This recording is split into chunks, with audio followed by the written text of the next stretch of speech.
The first light of dawn crept across the horizon in muted pinks and golds, painting the sky in the gentle hues of promise. I stood on the creaking wooden porch of my farmhouse, the cool November air nipping at my skin beneath a threadbare cardigan. In my hands, I cradled a chipped ceramic mug, steam curling upward in delicate tendrils, carrying the rich aroma of freshly brewed coffee.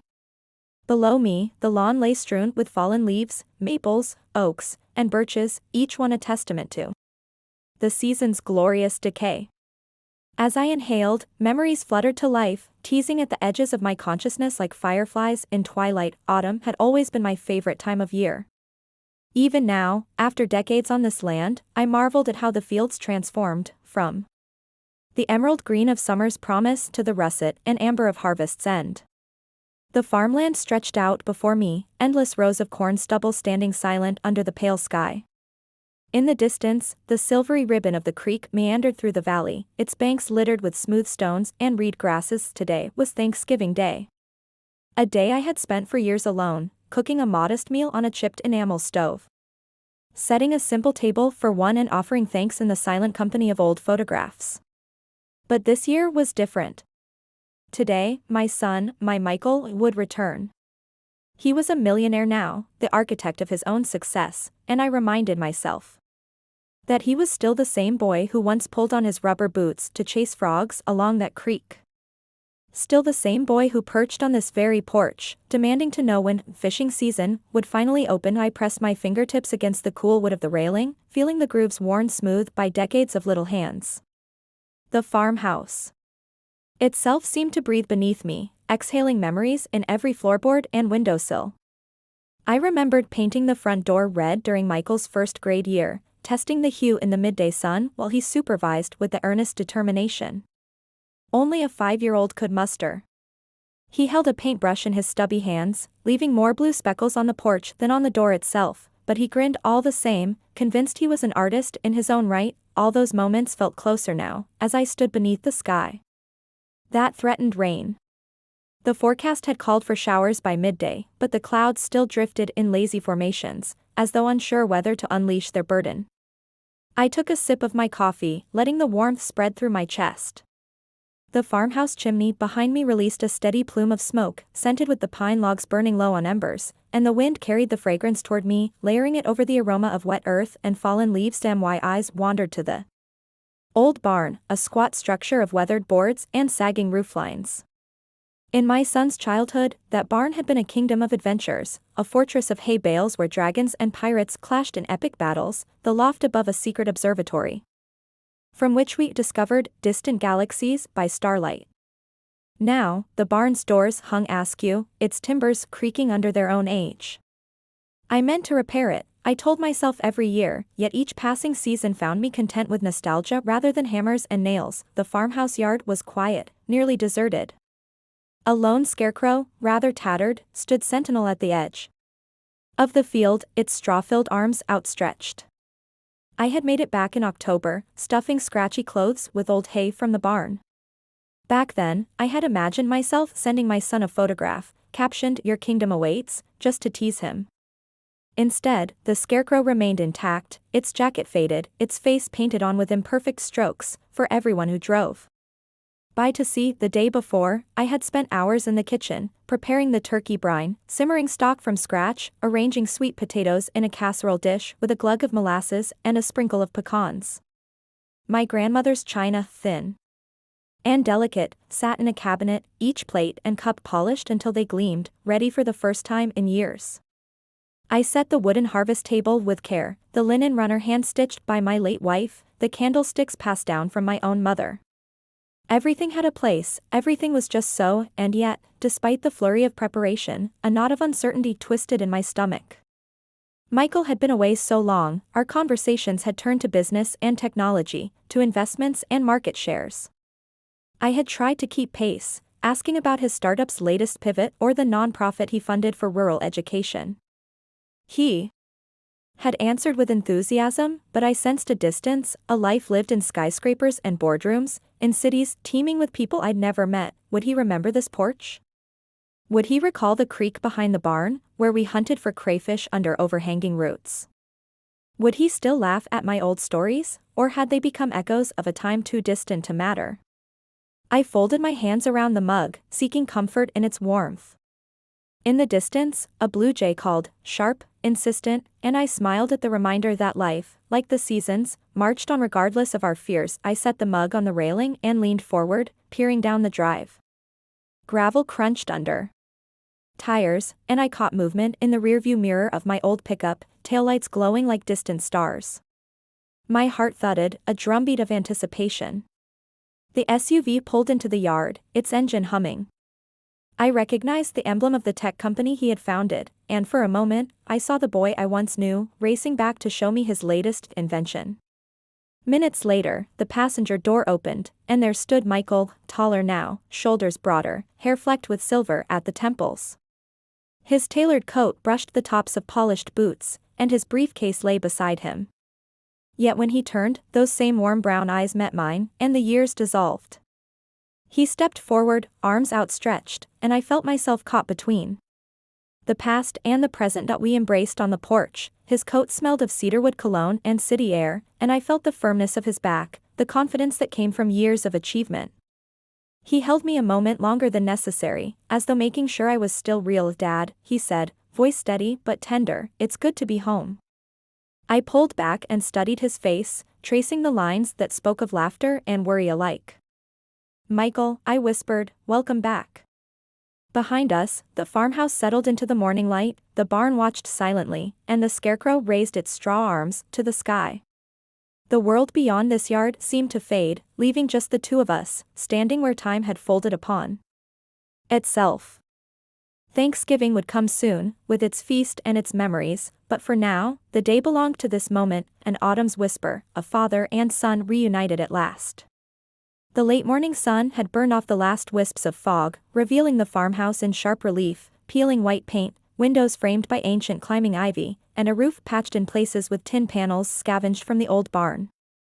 Smoke curled lazily from the chimney as I set the last serving dish on the oak dining table, hollowed from a single red oak tree that stood in our backyard until the storm of '98 brought it crashing down. The table bore the full spread of Thanksgiving, a golden brown turkey glistening with honey and sage, bowls of buttery mashed potatoes, green beans sautéed with garlic and shallots, cranberry relish studded with orange zest, and a cast iron skillet brimming with cornbread stuffing speckled by bits of sweet apple and chopped pecans. On the far end sat 3 pies, pumpkin, pecan, and the slender-cheeked apple pie my son had sworn was the only kind worth eating. My heart throbbed with anticipation. The front door, which I had scrubbed until the red paint had begun to wear thin, stood ajar, waiting for his arrival. In my mind, I rehearsed my greeting, arms open wide, voice warm and steady, no hint of the tremor I felt in my chest. I smoothed the linen table runner, a gift from my late wife, and sat down on the carved oak chair at the head of the table. The chair groaned under my weight, as though complaining that it, too, had grown old. I poured myself another cup of coffee, tinted amber by the slow drip of the percolator in the kitchen. A sudden rumble on the gravel driveway drew my attention. I stood and crossed to the doorway. There, gleaming like a wolf's eye in the sunlight, sat Michael's SUV, black as midnight, its surface flawless. He stepped out, briefcase poised in one hand, and looked almost hesitant, as if he, too, wondered whether this place was still real. Then he noticed me, and his lips curved into that familiar grin, equal parts boyish mischief and radiant pride. Dad, he said, voice carrying across the yard. Happy Thanksgiving. I swallowed hard, wiping my palms on my trousers before extending my hand. He shook it firmly and then dropped the briefcase, opening his arms for an embrace. His coat smelled of sandalwood and success, an aroma I did not begrudge him. I pressed my cheek against his, noting the firmness of his shoulders and the warmth in his chest. He felt larger than life, and yet, in that moment, he was just my little boy again. Within minutes, Michael was seated at the table, neatly folding his coat over the back of the chair. He surveyed the spread with a curious gleam in his eye. You haven't lost your touch, he said, leaning forward to inspect the turkey. Is this the Cajun brine recipe you experimented with last year? I nodded, feeling a surge of pride. Added a hint of cayenne, nothing too wild. I remember you complained when I went heavy on the paprika. He laughed, a warm, genuine sound that echoed in the rafters. That was before I discovered global spice markets, he teased, reaching for the gravy boat. Now I'm accustomed to saffron and sumac. Then his expression softened. It's perfect, Dad. Exactly what I was hoping for. We fell into a comfortable rhythm, carving, passing bowls, tasting, and commenting. Outside, a light breeze stirred the dying leaves, sending golden fragments skittering across the porch. Inside, the kitchen clock ticked steadily, marking each moment we shared, moments both familiar and new. Between bites of tender turkey, Michael launched into his tales of fortune. He spoke of the startup he'd founded with 2 college friends, a platform that used AI to tailor educational programs for underserved communities. What began as a small operation in a university lab had, in just 5 years, grown into a global enterprise with offices from Berlin to Bangalore. Behind the scenes, he'd navigated venture capital pitches, product pivots, and late-night coding marathons. His words tumbled out in smooth, practiced paragraphs, quarterly earnings up 150%, partnerships with major nonprofits, plans for a new scholarship endowment. I listened, marveling at each statistic, each milestone, each accolade. As he described the sleek, open-plan offices in San Francisco where I still remember sneaking in after hours to code by the glow of a single desk lamp. I closed my eyes and saw him at 16, hunched over a battered desktop in his bedroom, teaching himself JavaScript from a book I barely understood. I saw him at 18, defying my warnings about the risks of entrepreneurship to throw himself, heart and soul, into a dream. And now, here he was, a millionaire entrepreneur who had never forgotten where he came from. Between corporate victories, he spoke of philanthropy. He had funded the renovation of a library in a rural Alabama town, provided microgrants to women in Kenya starting small businesses, and sponsored music therapy programs in children's hospitals. Each story ended with his characteristic humility. I just saw an opportunity, he would say. But I knew it was more than that. He carried a deep sense of responsibility, a desire to give back to communities like ours that had nurtured him. When he paused, I steered the conversation toward home, asking about the farm's well pump, the sagging fence posts, the frost-damaged barn roof. He listened intently, nodding, occasionally asking questions about repair costs or local contractors. He scribbled notes on a legal pad he'd pulled from his briefcase, as though plotting his next act of generosity. My throat tightened. I did not want to lose him in spreadsheets and project plans. I wanted the son who once raced tractors in the field, the boy who believed a freshly plowed row was the tallest mountain he could climb. Between courses, we shared memories. He recalled the time he got his model train set stuck in the creek culvert and how I had fished it out, muddy and broken, then spent a Saturday afternoon repairing each car. I laughed, remembering the look of disbelief on his face when the train chugged along the tracks again. He mentioned the annual Halloween hayride in our barn, how he once wore his mother's old wedding dress out of sheer contrariness, and how I pretended not to notice. Our laughter mingled, filling the dining room with warmth that rivaled the crackling fireplace, yet, amid the comfort, a shadow lingered. I sensed a distance, a line between our worlds that no memory could erase. Technology and board meetings formed the backbone of his life now. The rhythms of planting and harvest were mine. I worried that the more he spoke of coders and columns of profit, the further he drifted from the simple truths of this land.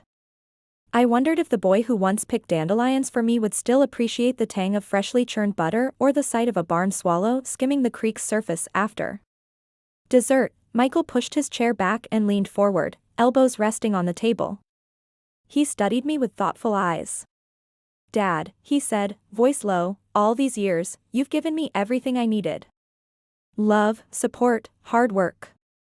I wouldn't be who I am without this place. My throat tightened, and I nodded slowly. You made your own way, Michael. This farm taught you grit, but you did the rest. He shook his head. No. You showed me how to believe in myself. How to see possibility where others saw dirt. He paused, fingers tracing the etched pattern on the table's edge. I want to do something for you, something big. Something that shows you how much I appreciate everything you've sacrificed. I opened my mouth to protest, but the words caught in my throat. The notion of accepting such a gift felt both thrilling and unsettling. I'd lived here my whole life, dreamed of retirement funds, but never of lake houses or philanthropic endowments big enough to fix a barn and repave. The driveway, Michael stood and moved to the window, gazing out at the field's gold beneath the afternoon sun. He turned back to me, eyes alight. But I can't tell you now. I want it to be a surprise. He smiled, as though revealing a secret. Just promise me you'll trust me. The steam from my coffee curled between us as I considered his words. The table, the farmhouse, the barn, they were home, humble and worn. Yet in his world of possibility, they were mere stepping stones to something greater. I nodded, swallowing my reservations. I trust you, I said softly as he returned my smile, a mixture of pride and relief. Good. Then you'll see it soon enough. As he gathered the dishes and began clearing the table, I watched him move with an effortless efficiency, wiping crumbs, stacking plates, a gentle hum of contentment on his lips. In that moment, I realized that our relationship had entered a new phase, from father and son to partners in a shared future. His fortunes might have vaulted him beyond these fields, but his heart remained tethered to this farm, to these memories. To me, the afternoon light slanted through the windows, gilding the room in warmth. Outside, the maple leaves rustled in the wind, as if whispering their own secrets. And I, a father to a millionaire, steward of a modest farm, felt the first stirrings of a grand revelation yet to come. The lake house he had promised hovered at the edge of my mind like a dream half remembered. But for now, the gift I held most precious was the sound of his laughter echoing in my ears and the steady beat of his heart beside mine. The steady hum of the wind through the pines mingled with the distant cluck of hens as I carried the last of the dishes from the table into the kitchen. Michael had lingered by the window, arms crossed, watching the pale afternoon light dance across the fields. I could feel his gaze on me, a quiet impatience simmering beneath his calm exterior. My heart beat faster, as though it knew what was coming before I did. I set the skillet atop the old stove and turned, wiping my hands on a dish towel. Michael closed the distance between us with deliberate steps. In his hand he held something, a thin, envelope-like folder, bound with ribbon in the hue of clear autumn skies. My breath caught at the sight of it, the satin ribbon, the weight of anticipation pressing against the papery. Dad, he said softly, I have something for you. His voice was steady, but the slightest hitch betrayed his excitement. My mind raced. I had expected a present, but I had imagined a smaller gesture, a token, a book. Perhaps a piece of art. Certainly not the air of solemn ceremony with which he now stood before me. I set down the towel. What is it? I asked, trying to steady my voice. But he offered me the folder, holding it out as though it were fragile. I accepted it, feeling the crisp edges under my fingers, the promise of something extraordinary. I unwrapped the ribbon slowly, half afraid to break its perfect loop. Inside, I found photographs, large, glossy prints that gleamed in the fading light. The first image showed a house I had never seen except in dreams, a two-story structure of pale gray cedar siding, its roof angled sharply against the sky. Stone chimneys stood sentinel at each end, and windows glowed with a warmth that seemed to beckon the viewer forward. A wraparound porch curved around the front, wide enough for rocking chairs and wicker tables. Below, a dock extended into placid water, its weathered wood bleached by the sun, two canoes tethered gently to its post stem. My breath caught, and I traced the roofline with a shaking finger. Where is this? Michael watched me, his chest rising and falling in calm, assured breaths. Clearwater Lake, he said. A cabin I had built and furnished. I kept it a surprise because I wanted you to see it for yourself. The next photograph was taken from the water's edge, showing the house framed by tall pines whose reflected needles fractured into kaleidoscopes on the lake's surface. A stone path led from the lawn to the shore, flanked by wildflowers and lanterns on wrought iron stakes. The third image, my heart skipped, showed the interior, open beams overhead, wide plank floors, a fieldstone hearth big enough to roast an entire turkey. Leather sofas faced the fireplace, and a window wall offered an unbroken view of the water beyond. Everything looked lived in, loved, yet untouched by me. Tears burned behind my eyes. I remembered the summers of my childhood, the burning July afternoons when my father had driven us in his battered Chevy to the lake near his own father's hunting cabin. I remembered the creak of the dock beneath my weight, the sting of sunburned shoulders, the ache of muscles from paddling upstream to find secret coves. Those memories had become half-forgotten relics of another life. Now they hovered before me, as vivid as the photographs themselves. I looked up at Michael. His eyes were bright, reflective, like the water in his gift. "But why?" I whispered. My voice felt too small for the enormity of what I was holding. He stepped closer, placing a hand on my shoulder. "Because you deserve it," he said. "Simply. Because of everything you gave me, your time, your love, your belief in me. I wanted you to have a place of your own, somewhere you can rest, remember, and share with people you love." His hand was warm against the rough fabric of my coat. I felt the weight of his intention settle in my bones. How could I thank him for something so vast? How could any words encompass the depth of my gratitude? "I don't know what to say," I managed, voice thick. I turned the photographs over in my hands, seeking words among the glossy fibers. "This is too much." He shook his head, his silver-streaked hair catching the light. "Nothing is too much when it's for you, Dad." I thought of my home, the farmhouse with its peeling paint, the barn's sagging rafters, the scarecrow in the field wearing that faded jacket. I thought of the years I had scraped by, saving pennies on feed and fence posts, delaying repairs to pay for seed. And here he stood, the boy I'd raised, offering me a house that would cost more than my entire farm was worth, and doing it with no hesitation, no ledger of debts to collect them. My chest tightened, caught between pride and humility. "I barely know where to begin," I said finally. "When did you do this? How did you even find the time?" He laughed softly. "Over the past year.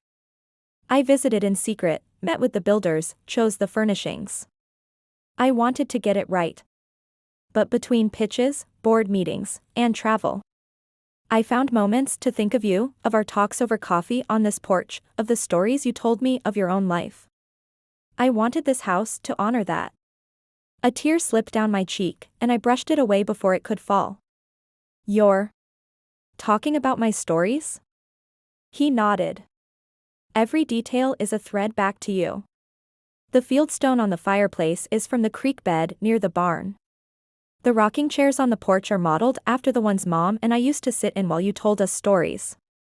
I even had the cooktop designed to mimic the farmhouse stove you use, though, frankly, I imagine you'll like the new one better."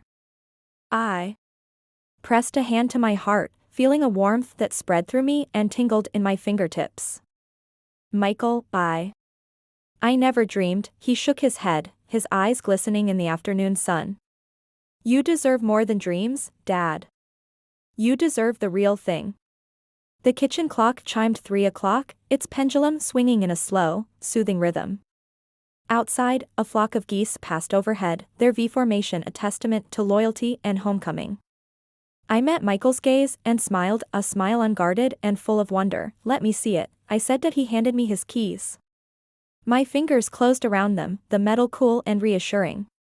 We left the kitchen together and climbed into his SUV. As we drove away from the farmhouse, the fields rolled past in golden swaths, and the gravel turned to pavement. When we reached the winding lane that led to Clearwater Lake, the trees arched over us in a cathedral of green, their leaves whispering secrets of the path ahead. We emerged onto a clearing, and there it stood, my house, my lake house. The water lapped at the shore, reflecting the sky, the pines, and the promise of new beginnings. I stepped onto the dock, the boards creaking under my boots, and inhaled the scent of cedar and fresh water. Behind me, Michael joined me, and for a moment, we shared the silence of two hearts reconciled. He placed a hand on my back. "Welcome home, Dad." I looked out across the lake, seeing not just the house but a future, a place where memories old and new could mingle in warmth and gratitude. "Thank you," I whispered. And in that moment, words felt complete. The drive back from Clearwater Lake was quiet, the late afternoon sun slanting through the windshield in long, golden shafts.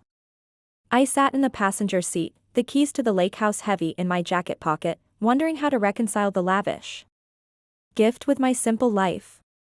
Michael navigated the winding road with practiced ease, occasionally stealing glances at me through the rearview mirror. I could see the question in his eyes, "How do you feel?" But the answer tangled in my throat when we reached the farmhouse. The first thing I noticed was the barn's sagging roofline, the faded red paint flaking in wide chips. The scarecrow still stood sentinel on the far edge of the field, its once proud straw arms now limp and askew. My gaze drifted to the broken fence post near the creek culvert, the one I'd meant to replace before winter. The farm looked tired. As though it had held its breath in anticipation of our return, I stepped out of the SUV, Michael following close behind. We unloaded nothing, there was no luggage, no moving boxes.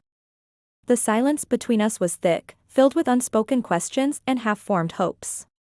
I led him across the yard and into the barn. Dim light filtered through cracks in the boards, illuminating hay bales draped in cobwebs. I ran my hand along the rough beam overhead, its surface scarred by time and termites. "Needs a new roof," I said, more to myself than to him. He nodded, pulling a leather-bound notebook from his briefcase. "I've already contacted a contractor," he replied. "They'll start next Monday." I swallowed, blinking at the intimate choreography of his generosity. "You don't have to, I want to," he interrupted gently. His eyes softened. "I'm not trying to buy the farm, Dad. I just want to help it live on." He closed the notebook and tucked it back into his briefcase. That night, after Michael returned to the city, I wandered the rows of corn stubble with only the whisper of wind for company.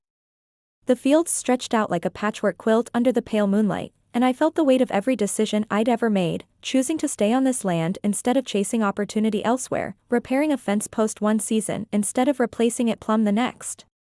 I thought of my own father, who had passed these fields to me, and of the debt I'd carried in my heart long before my son's gift. Back at the farmhouse, I stood on the porch and watched the stars emerge one by one. In my hands I held the photographs of the lake house, each glossy print a portal to another life. I traced their edges, feeling the swell of emotion that came with such generosity. But underneath the gratitude lurked a question: was I ready to embrace a future that felt so far from the past that had shaped me? 2 days later, I called my sister, Martha. The line crackled with the distance between counties, but her familiar voice was a balm to my uncertainty. "So," she asked, after I told her we'd returned, "have you told him yet?" "Told him what?" I replied, though I knew exactly what she meant. "You know," she said, her tone half teasing, half serious, "that you accept. That you'll make room in your heart and your life for his surprise." I hesitated. "It's more than I could have imagined." "A whole house," she laughed, warm and rolling. "He's your son, for heaven's sake. He loves you. He wants you to have something beautiful in your life, something you don't have to struggle for." Her words unlocked something inside me. I pictured the wraparound porch, the fieldstone hearth, the canoes at dawn. I thought of memories waiting to be made there, laughter echoing against the water, grandchildren's footprints in the sand. The late-night hush broken by loons calling across the lake. "I know," I said softly. I need to find the right way to say it." "Write him a letter," Martha advised. "Tell him how you really feel, from the heart. He'll appreciate that more than any grand speech." That afternoon, I sat at the oak table, the same one beneath which we'd shared dinner, and I dipped a fountain pen into a bottle of navy blue ink, Mom's favorite color.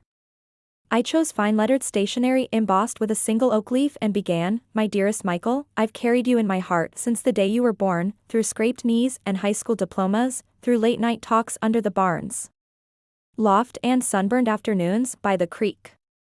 Today, you've given me something I thought existed only in memories, a place where those moments can live again, richer and brighter than ever." At times, I felt unworthy of such a gift. But then I remembered what you taught me, that love is not measured by what we earn but by what we share. Your generosity has shown me that home is more than a farmhouse and fields, it's a promise that the past and the future can coexist in harmony. I accept your gift with all my heart. I promise to fill that lake house with joy, laughter, and the same spirit of adventure you brought to this farm as a boy.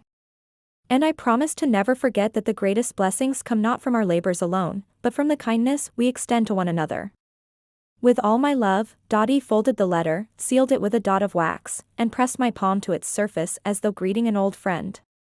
The words felt honest and complete. At last, I had spoken the truth of my heart. The next morning, I called Michael. His voice greeted me with the same warmth I remembered from childhood. I got your letter, he said, after I delivered a few stumbling syllables of greeting. It meant more to me than I can say. Thank you, I replied. I meant every word. He was silent for a moment, and I sensed his smile on the other end of the line. Let's plan a weekend at the lake, he said. Just the two of us. We'll fish at dawn, tell stories by the fire, like old times. My heart lifted, and I knew the reverberations of his gift would continue to transform both our lives. I'd like that, I said. More than anything. As I hung up, the autumn breeze fluttered through the open window, carrying with it the scent of wood smoke and drying leaves. The farmhouse and the lake house, two places bound by memory and love, waited for us both, each offering a bridge between past and future, between father and son. And for the first time in a long while, I felt a profound sense of peace settle in my chest, like the stillness of water at dusk. The first light of dawn on Thanksgiving morning was different at Clearwater Lake. At the farmhouse, morning revealed fields heavy with frost. Here, the lake lay mirrored and glassy, reflecting the golden hues of sunrise as if the world had been painted anew. I stood on the wraparound porch of my new home, steam rising from the mug of tea I clutched in both hands.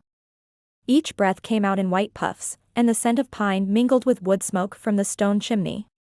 In the distance, the last stars faded, and geese drifted low across the water toward a hidden inlet. Behind me, Michael unpacked crates from the SUV, his breath visible in the crisp air. He carried baskets of heirloom potatoes from our farmhouse kitchen, along with jars of my grandmother's cranberry chutney. I balanced plates of buttered rolls and trays of seasoned vegetables on the porch railing.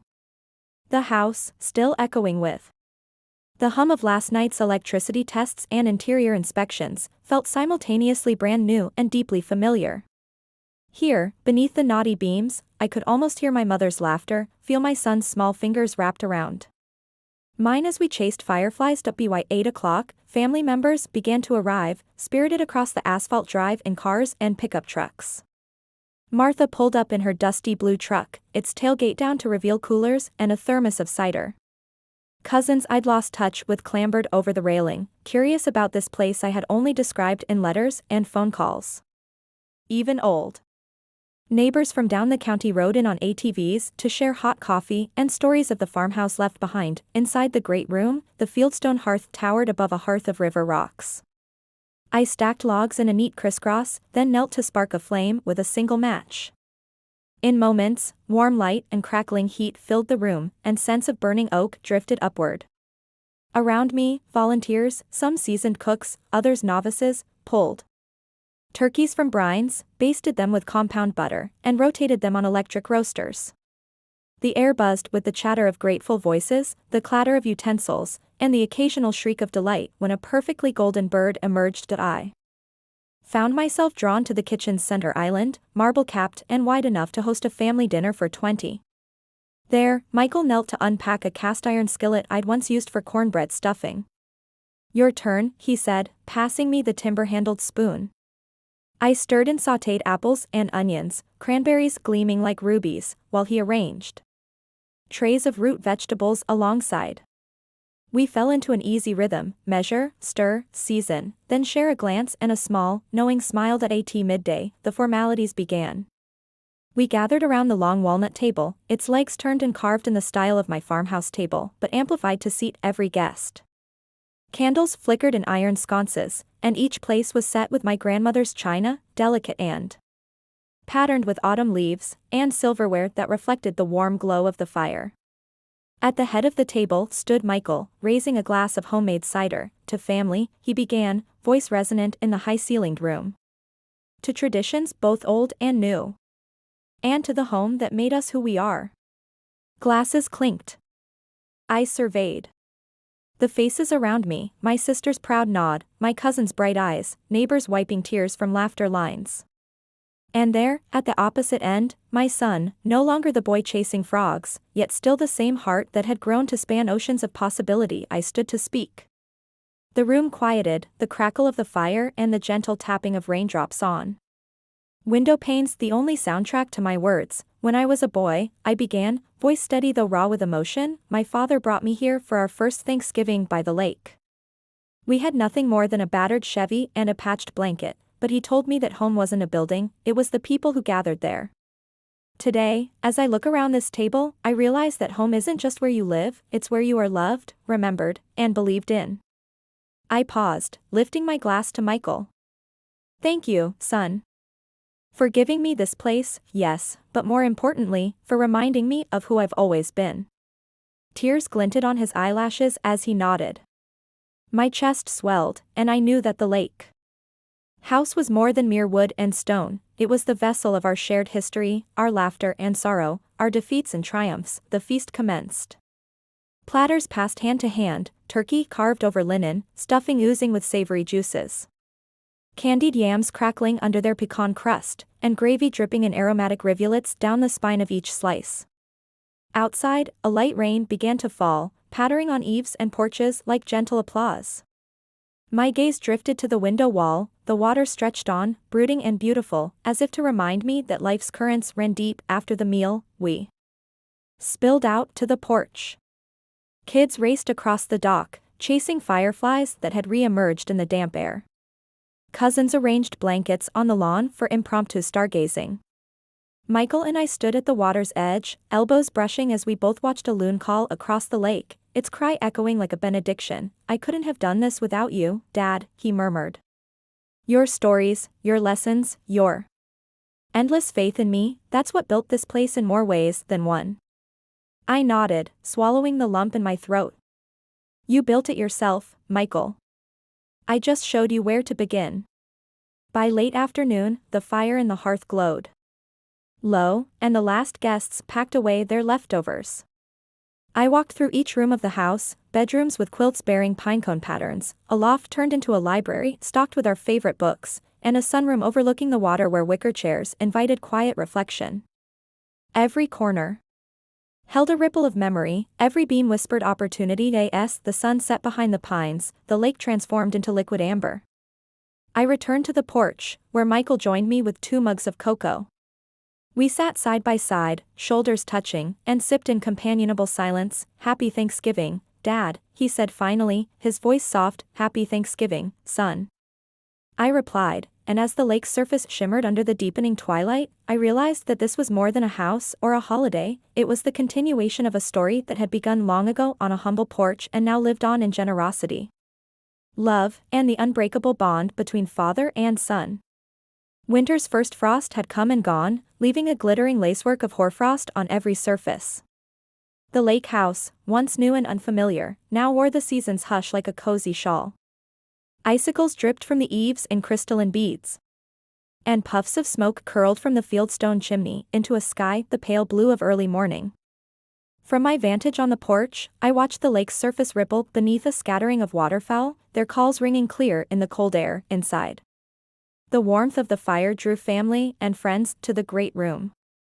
Quilts, handmade by Martha and embroidered with pine cones and loons, draped the backs of rocking chairs.